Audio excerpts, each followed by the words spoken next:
Hello student, आज हम बात करने वाले हैं शालाक्य तंत्र मॉडर्न के अंदर एक और डिजीज यूवीआइटिस के बारे में कि यूवीआइटिस होता क्या है। देखिए यहाँ पर यूवीआइटिस की डेफिनेशन को देखते हैं। इसके अंदर लिखना है आपको, inflammation of middle layer of eyeball is known as uveitis. क्या लिखना है? Inflammation of middle layer of eyeball is known as uveitis. ठीक है, तो यूवीआइटिस क्या है भाई? आँख की जो मिडिल लेयर है उसके अंदर इन्फ्लामेशन होना ही क्या कहलाता है? यूवीआइटिस कहलाता है। थोड़ा क्लियर नहीं होगा, समझाता हूँ आपको।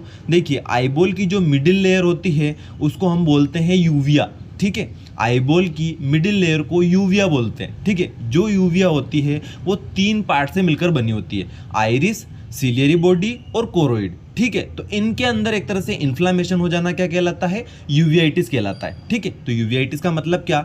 Inflammation of middle layer of eyeball is known as uveitis. Middle layer का मतलब क्या? यूविया। यूविया किससे मिलकर बना है? आइरिस, सिलियरी बॉडी और कोरोइड से। ठीक है, समझ में आ रहा है? यूवीआइटिस का मतलब क्या होना? एक तरह से आईबॉल की मिडिल लेयर में इन्फ्लामेशन का हो जाना। मिडिल लेयर का नाम क्या है? यूविया। यूविया 3 पार्ट से मिलकर बना होता है, आइरिस, सिलियरी बॉडी और कोरोइड। ठीक है, यहाँ तक समझ में आता है। चलिए आगे देखिए, क्लासिफिकेशन समझते हैं इसका। तो क्लासिफिकेशन इसका अलग अलग तरीके से होता है, एनाटॉमिकल क्लासिफिकेशन, पैथोलॉजिकल क्लासिफिकेशन और क्लिनिकल क्लासिफिकेशन। ठीक है, सभी को देखते हैं। पहला देखिए एनाटॉमिकल क्लासिफिकेशन। ठीक है, कि कहाँ हो रहा है उसके अकॉर्डिंग।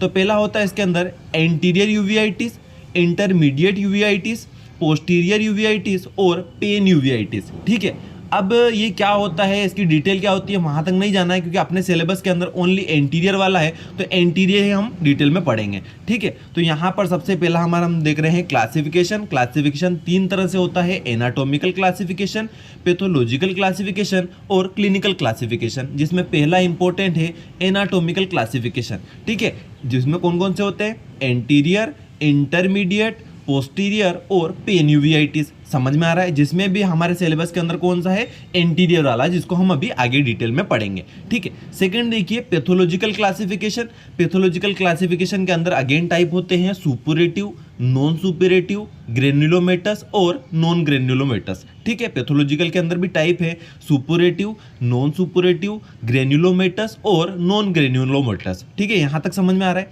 आगे देखिए क्लिनिकल क्लासिफिकेशन। क्लिनिकल क्लासिफिकेशन के अंदर इसके टाइप होते हैं एक्यूट और क्रोनिक। ठीक है, यहाँ तक समझ में आ रहा है? चलिए आगे बढ़ते हैं। अब समझते हैं कि भाई आखिरकार जो यूवीआइटिस होता है वो होता क्यों है, इसके क्या कारण है, इटियोलॉजी क्या है इसकी। तो यहाँ पर वायरल इन्फेक्शन की वजह से देखने को मिलता है, हर्पीज सिंप्लेक्स और वेरिसेला जोस्टर जो कि एक तरह से वायरस है, उनकी वजह से देखने को मिलता है। सबसे पहला कारण क्या है? वायरल इन्फेक्शन, जिसमें हर्पीज सिंप्लेक्स और वेरिसेला जोस्टर वायरस की वजह से हमें यूवीआइटिस देखने को मिलता है। ठीक है, इसमें भी कौन सा मिलता है? एंटीरियर मोस्ट ऑफ देखने को मिलता है, जो कि हमारे सिलेबस के अंदर है। इतना भी आपको बता देता हूँ, तो आपको तो इतना से याद करना है, वायरल इन्फेक्शन की वजह से होता है, हर्पीज सिंप्लेक्स वायरस की वजह से और वेरिसेला जोस्टर की वजह से हमें यूवीआइटिस देखने को मिलता है।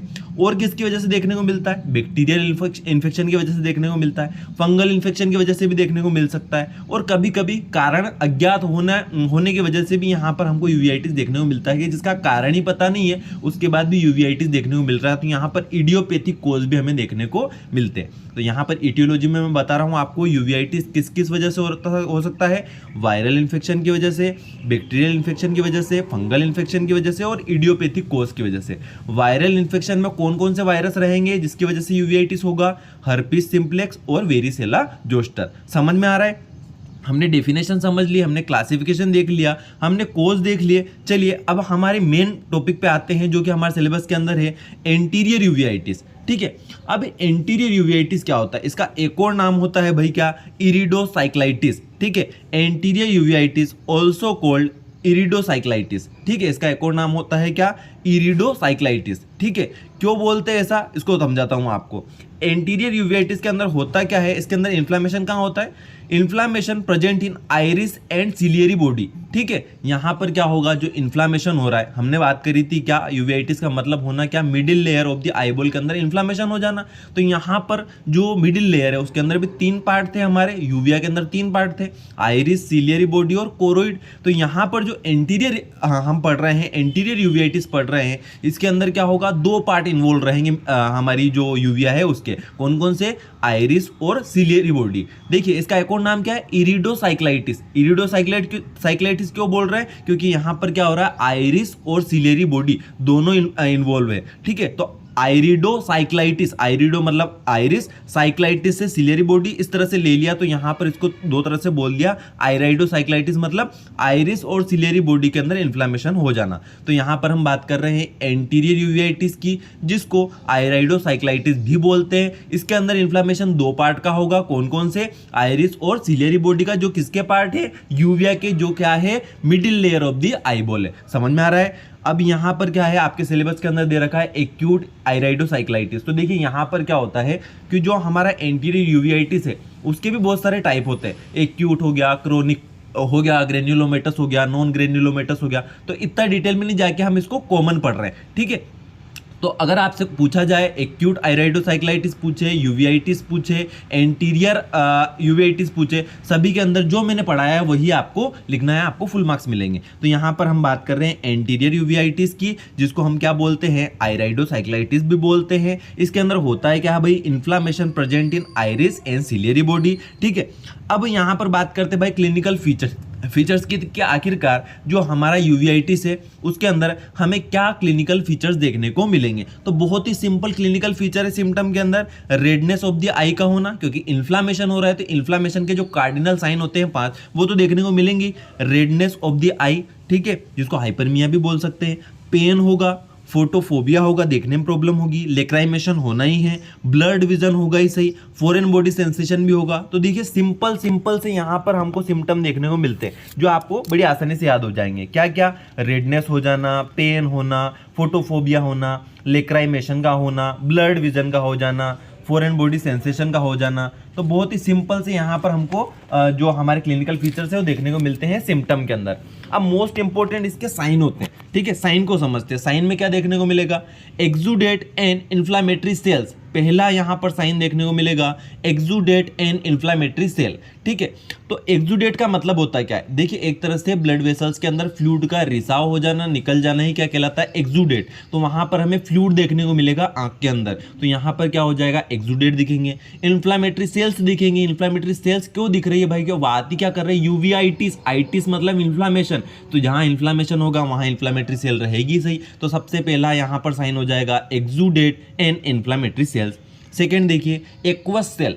ठीक है, एक्वस ह्यूमर आपने सुना ही है, एक्वस ह्यूमर एक फ्लूइड है। ठीक है, तो एक्वस सेल, एक्वस ह्यूमर के अंदर क्या हो जाता है, इन्फ्लामेटरी सेल्स क्या होती है, फ्लोटिंग करती है, तैरती हुई दिखती है। उसमें भी स्पेसिफिक कौन सी, WBC देखने को मिलती है। उसका प्रेजेंट होना क्या कहलाता है, एक्वस सेल। क्या बोल रहा हूँ, एक्वस सेल का मतलब क्या, यहाँ इन्फ्लामेशन होगा तो इन्फ्लामेटरी सेल आएगी सही।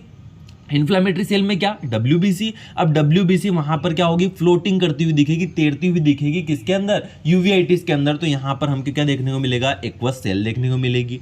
एक्वस फ्लेयर, फ्लेयर का मतलब होता है प्रोटीन। ठीक है, अब यहाँ पर क्या होगा भाई, इन्फ्लामेशन हो रहा है तो इन्फ्लामेशन की वजह से जो ब्लड वेसल्स है वो डैमेज होगी और उसके अंदर से प्रोटीन बाहर निकल जाएगा। ठीक है, क्या बोल रहा हूँ, इन्फ्लामेशन हो रहा है, इन्फ्लामेशन की वजह से ब्लड वेसल डैमेज होगी और डैमेज होने की वजह से वहाँ से प्रोटीन बाहर हो जाएगा, लीक हो जाएगा। उसकी वजह से एक्वस ह्यूमर है उसके अंदर प्रोटीन पहुँच जाएगा, तो उसको हम बोल देंगे एक्वस फ्लेयर। वहाँ साइन देखने को मिलेगा एक्वस फ्लेयर। ठीक है, आगे देखिए, पोस्टीरियर साइनेकिया देखने को मिलेगा। पोस्टीरियर साइनेकिया का मतलब क्या, यहाँ पर क्या होगा, हम बात कर रहे हैं कि हमारा जो हम बात कर रहे हैं क्या, एंटीरियर यूवियाइटिस। इसके अंदर क्या हो रहा है, आइरिस और सिलियरी बॉडी इन्वॉल्व है। तो यहाँ पर क्या होगा, जो आइरिस है इन्फ्लामेशन होके पीछे लेंस की ओर चिपक जाएगा, उसको हम बोलते हैं पोस्टीरियर साइनेकिया। आइरिस का लेंस से चिपक जाना उसको हम बोलते हैं पोस्टीरियर साइनेकिया। तो यहाँ पर 4 साइन स्पेसिफिक देखने को मिलते हैं, एक्सुडेट इन्फ्लामेटरी सेल्स का होना, एक्वस सेल का होना, एक्वस फ्लेयर का होना और पोस्टीरियर साइनेकिया का देखने को मिलना। ठीक है, समझ में आ रहा है। आगे देखिए, इसके ट्रीटमेंट को समझते हैं कि इसको ठीक कैसे किया जाए। तो यहाँ पर ट्रीटमेंट भी 3 तरह से होता है, non specific treatment, specific treatment और ट्रीटमेंट ऑफ कॉम्प्लिकेशंस। ठीक है, समझिए यहाँ पर मोस्ट इंपॉर्टेंट है हमारा कौन सा, non specific treatment. Non specific treatment जो होता है, अगेन हम 3 तरह से डिवाइड करते हैं इसको। पहला होता है लोकल थेरेपी। लोकल थेरेपी आंख के अंदर क्या कर सकते हैं, तो वहां पर लोकल थेरेपी में आप क्या कर सकते हो, साइक्लोप्लेजिक ड्रग दे सकते हैं। साइक्लोप्लेजिक ड्रग के अंदर मोस्ट कॉमन ड्रग यूज होती है एट्रोपिन, तो यहाँ पर एट्रोपिन सल्फेट के आप आई ड्रॉप यूज कर सकते हो साइक्लोप्लेजिक ड्रग के अंदर।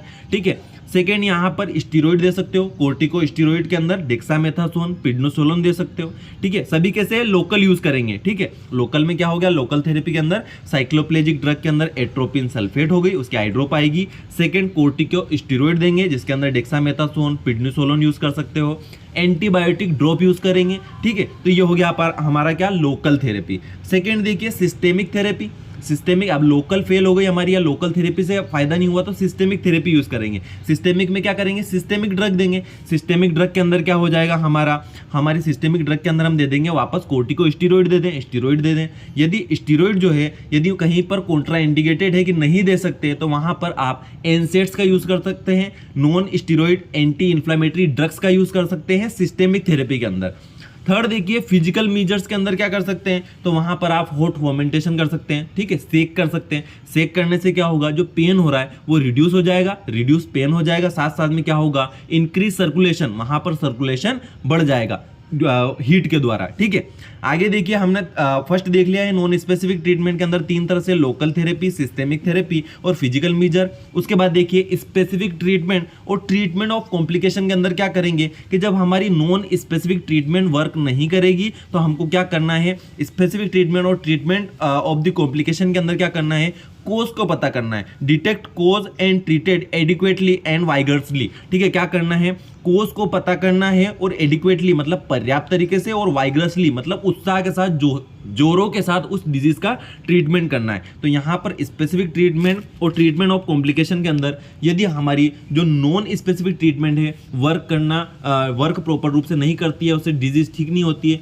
तो हमको फिर ध्यान से क्या करना है, उस डिजीज के कोज का पता करना है और उसको क्या करना है, एडिक्वेटली पर्याप्त तरीके से और वाइग्रसली मतलब उत्साह के साथ, जोरों के साथ ठीक करने की कोशिश करना चाहिए। तो इस तरह से आपका जो यूवीआईटिस है या फिर हम बात करें एंटीरियर हमारा यूवीआईटिस है वो कंप्लीट हो जाएगा। तो दोस्तों वीडियो अच्छा लगा हो तो वीडियो को लाइक कर दीजिए, अपने फ्रेंड्स के साथ शेयर कर दीजिए। यदि आप मास्टरमाइंड चैनल पर नए हैं तो प्लीज चैनल को सब्सक्राइब कर दीजिए, बेल आइकन को प्रेस कर दीजिए ताकि आने वाली वीडियो की अपडेट आपको मिलती रहे। Thank you.